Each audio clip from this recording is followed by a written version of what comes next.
Olá, meus irmãos e minhas irmãs, que a paz de Deus, que excede todo entendimento, guarde os vossos corações em Cristo Jesus. Quando escolhas revelam o valor que damos ao futuro, o que é valorizado por você, que traz alívio imediato, mas às vezes não está linkado com a promessa que Deus está construindo para você a longo prazo. Você sente que às vezes você quer as coisas rápido demais? Sente que faz escolhas no impulso e depois precisa lidar com as consequências? O nosso texto traz esse lugar de escolhas também. Vamos para Gênesis capítulo 25 e lermos a palavra e entendermos o que ela traz ao nosso coração agora. Abraão casou-se com outra mulher chamada Quetura. Ela lhe deu os seguintes filhos: Zinra, Jocsã, Medã, Midian, Isbaque e Suá. Jocsã gerou a Sabá e a Dedã. Os descendentes de Dedã foram os assírios, os letusitas e os leumitas. Os filhos de Midian foram Efá, Éfer, Enoque, Abida e Elda. Todos esses foram descendentes de Quetura. Abraão deixou tudo que tinha para Isaque, mas para os filhos de suas concubinas deu presentes e ainda em vida enviou-os para longe de Isaque, para a terra do Oriente. Abraão viveu 175 anos. Morreu em boa velhice, em idade bem avançada, e foi reunido aos seus antepassados. Seus filhos Isaque e Ismael o sepultaram na cavela de Macpela, perto de Manre, no campo de Efron, filho de Zoar, o Hitita, campo que Abraão comprara dos hititas. Foi ali que Abraão e Sara, sua mulher, foram sepultados. Depois da morte de Abraão, Deus abençoou seu filho Isaque. Isaque morava próximo a Beer-Lahai-Roi.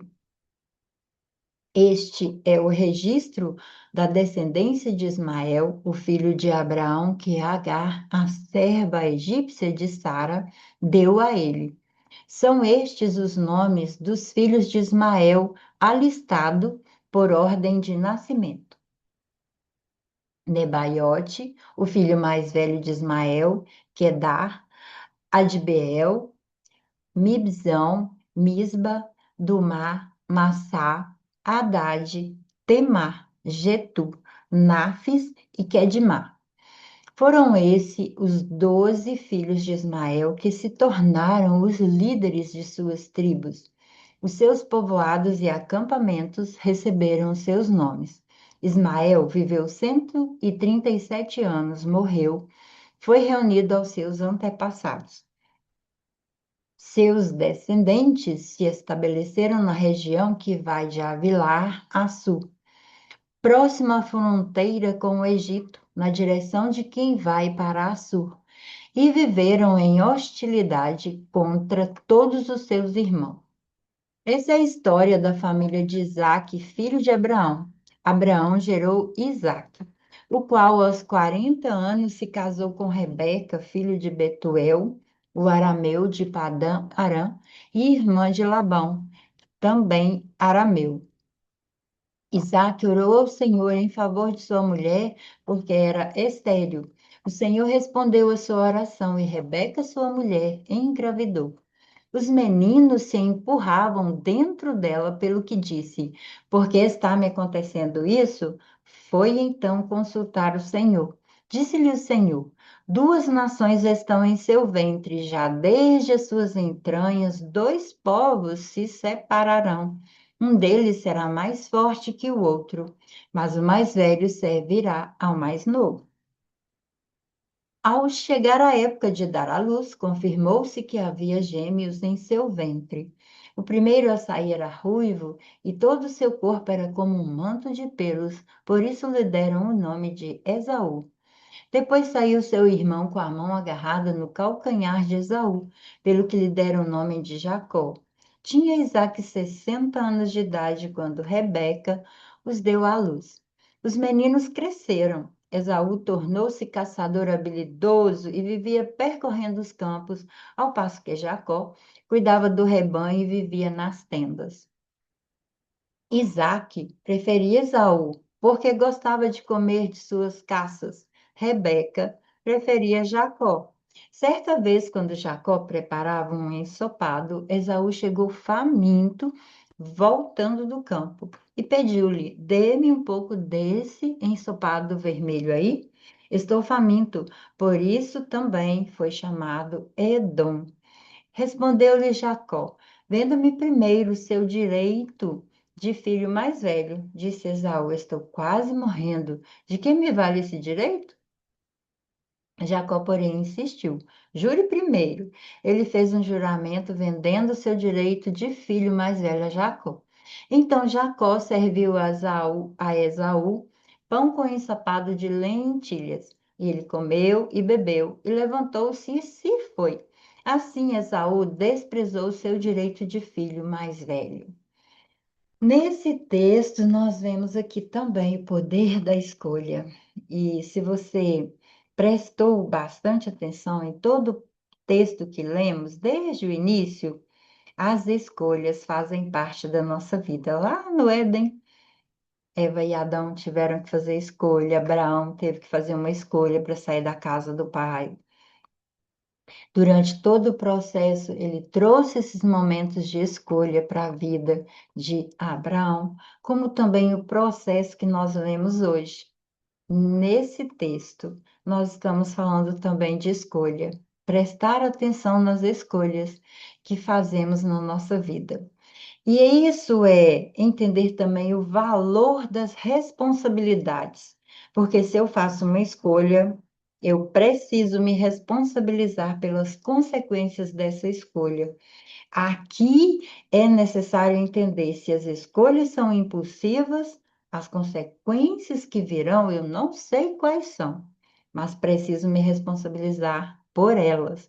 Se foram escolhas com visão de futuro, se foram escolhas assertivas, se foram escolhas com valores de fé, com valor de propósito, de promessa, eu também vou me responsabilizar por todas as consequências que vierem. Nesse capítulo, nós vemos a transição das gerações. Deus vem falando para Moisés para escrever sobre as gerações. Então, ele fala de cada geração, de cada filho, de cada pai. E depois ele fala desse lugar de escolher, quando Esaú encontra com Jacó. E ele pede para Jacó uma parte daquilo que ele está fazendo. Que nós podemos aprender com tudo isso? Continua a promessa de Abraão para Isaac. De Isaac nasce Esaú e Jacó. E aqui nós vemos uma escolha sobre a primogenitura. Deus mostra que o plano não termina com uma geração, ela continua, ela avança por meio das escolhas e das responsabilidades que chegam com essas escolhas. Esaú chega cansado, com fome, Jacó já tem uma visão lá no futuro.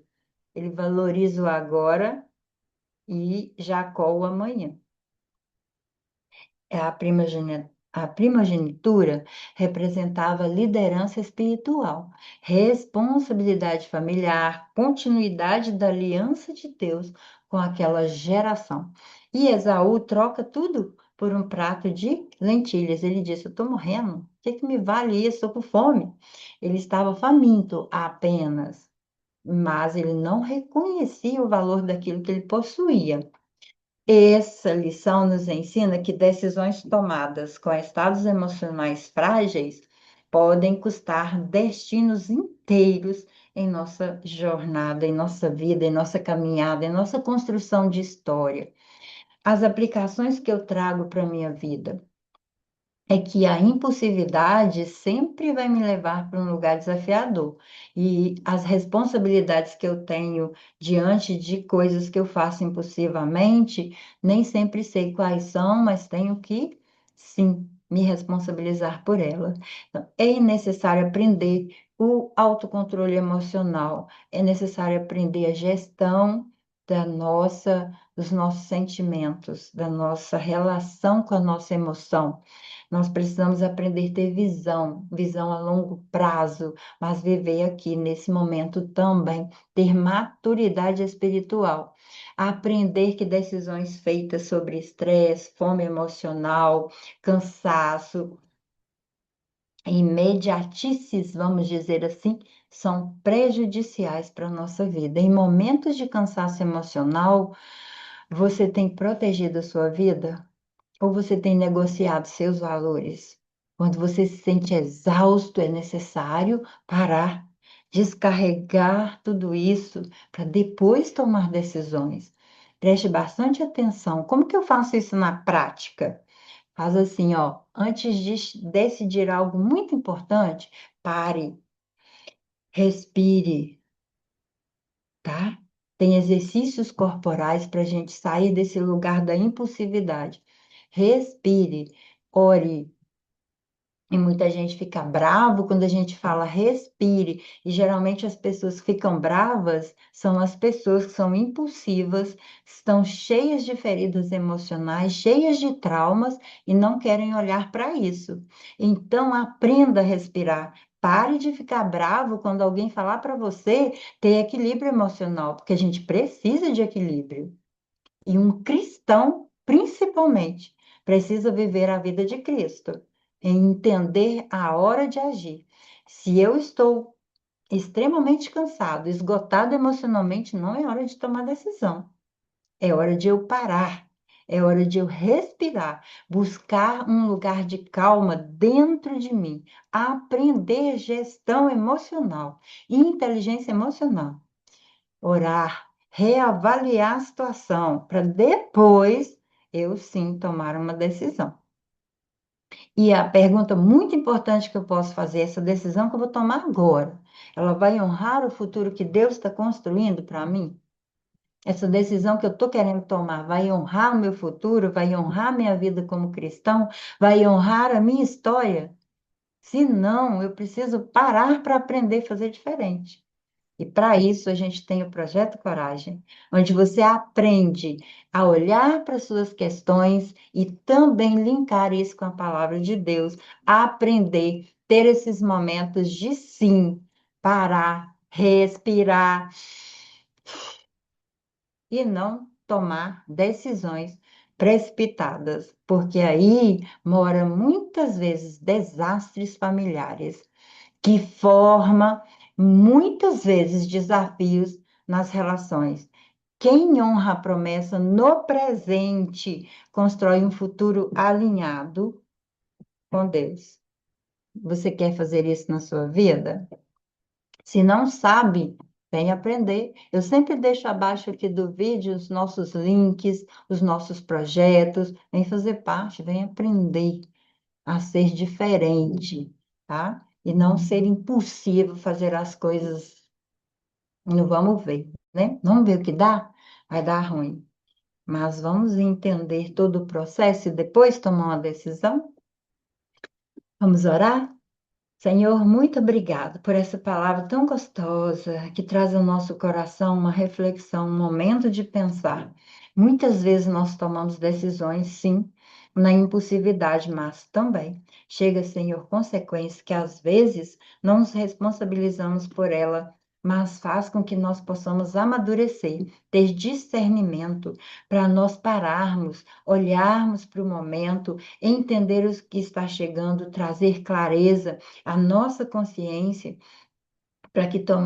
para que possamos tomar decisões mais assertivas e sim lidarmos com cada consequência que chegar e não colocar em ti, Senhor, as nossas dúvidas, não colocar em ti as nossas fraquezas, não colocar em ti as nossas raivas, frustrações, medos. Quantas vezes jogamos, Senhor, em ti as nossas culpas, como se o Senhor fosse aquele que fosse resolver tudo por nós, mas que nós possamos entender que o Senhor nos abençoa, que o Senhor nos orienta, que o Senhor traz a sua palavra para nós aprendermos, amadurecermos, que o Senhor está sempre conosco, mas que precisamos também nos colocar em ação, que nos precisamos também aprender a agir, aprender a amadurecer, a ouvir tudo aquilo que o Senhor tem para a nossa vida, colocar a nossa vida diante da tua palavra e sim aprender a gerenciá-la. Com a tua palavra, oro porque nós tenhamos discernimento e que cada dia nós tenhamos também disponibilidade de aprender para crescer. Crescer como cristão, como servo, como testemunha, para também crescermos e nos responsabilizarmos pelas nossas escolhas. Que o Senhor nos direcione, nos dê cada dia mais esse lugar de trazer à consciência a tua palavra e ela nos iluminar, nos fazer cada dia renovar a nossa mente para que possamos ser filhos, filhos, Senhor, que são gratos, filhos que são agradecidos, filhos que esperam a promessa, filhos que sim possam estar dentro da sua vontade. Abençoa todos os irmãos e irmãs, todas as famílias da face da terra, que eles também tenham esse lugar de se colocar em posição de aprender e de se transformar todos os dias, no nome de Jesus. Amém. Deus abençoe sua casa, sua família, te dê oportunidade de crescer sempre aprendendo com a palavra dele, porque ela nos ensina todos os dias e Deus sempre nos dá novas oportunidades. Que o Senhor abençoe e até nosso próximo momento de leitura da palavra de Deus.